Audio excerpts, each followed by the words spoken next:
All right, it's another wild week in the Elon Musk Twitter deal. I feel like all of my videos have been starting with this lately. Before getting to that, I'm Kip Russell, head of social media and video at Spinny Tech. It's an advertising agency. We work with some of the world's biggest brands. I'm an influencer myself with 1 million social media followers. Been doing this since MySpace days. Live and breathe this stuff, sharing with you the things I'm paying attention to in the space that are impacting my clients and everything else. So if you didn't pay attention, Elon has tweeted, Twitter deal temporarily on hold, pending calculation that spam fake accounts do indeed represent less than 5% of users. He tweeted an article on Routers that sort of talks about the spam count. And he said underneath that tweet, he's still committed to the deal. We don't know what's going to happen. Couple of different things here. First off, spam and bot accounts are a huge problem on all social networks. Twitter specifically, I think he doesn't trust the data. He wants to dive in deeper, see if he gets under the hood and that changes. This could be him just buying time with all the market shift right now.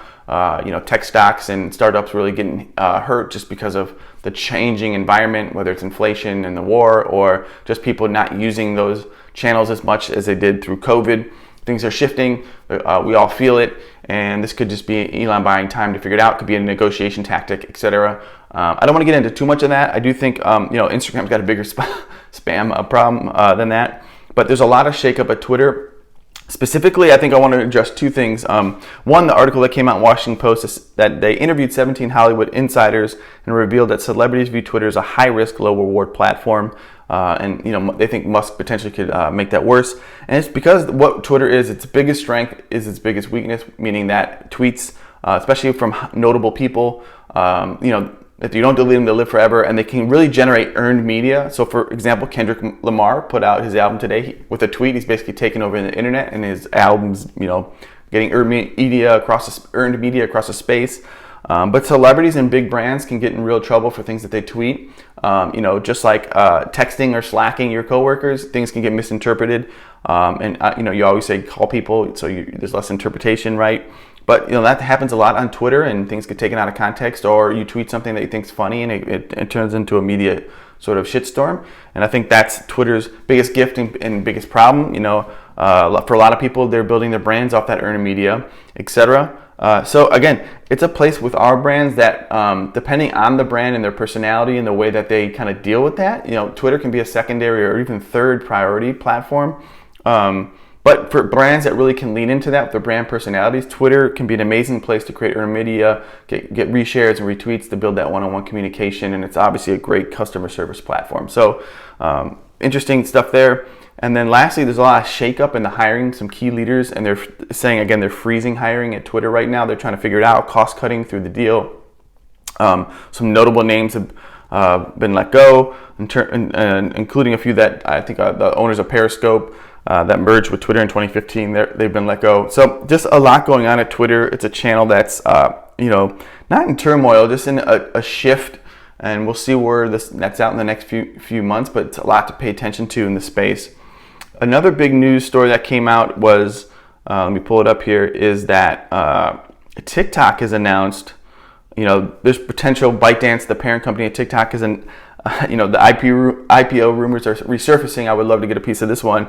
But TikTok is hiring A&R executives in London and LA to sign new artists. So, TikTok is music right now, right? Essentially, if you're an artist, you're breaking and trying to generate eyeballs there. I do it myself if you guys don't pay attention.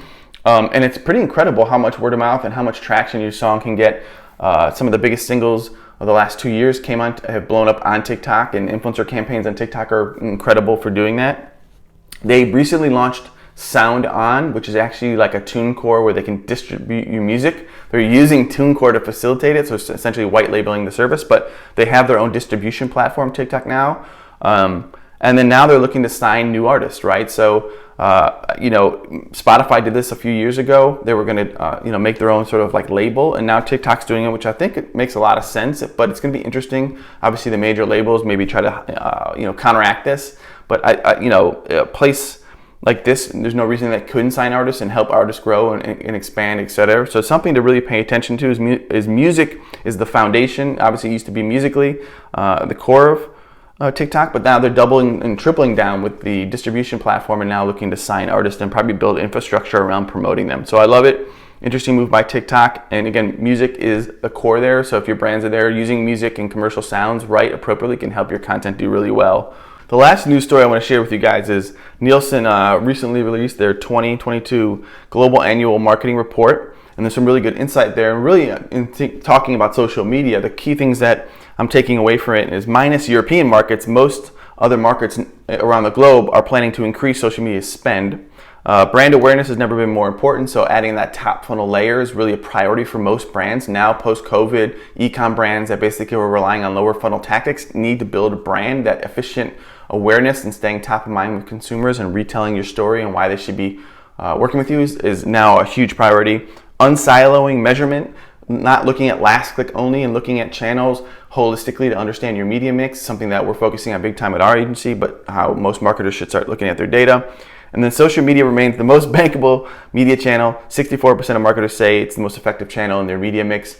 And that's because the data doesn't lie. It's really a place that if you're going to be looking for discovery, or you're looking to drive traffic, you're looking to really introduce people to your brand and also, remarket and stay top of mind. Social is that workhorse brand that can really build brand like TV used to do, and billboards and all the stuff in traditional media, but it can also do all the great stuff that search can do in terms of closing the deal, driving people to your traffic, supporting organic and direct sales as well.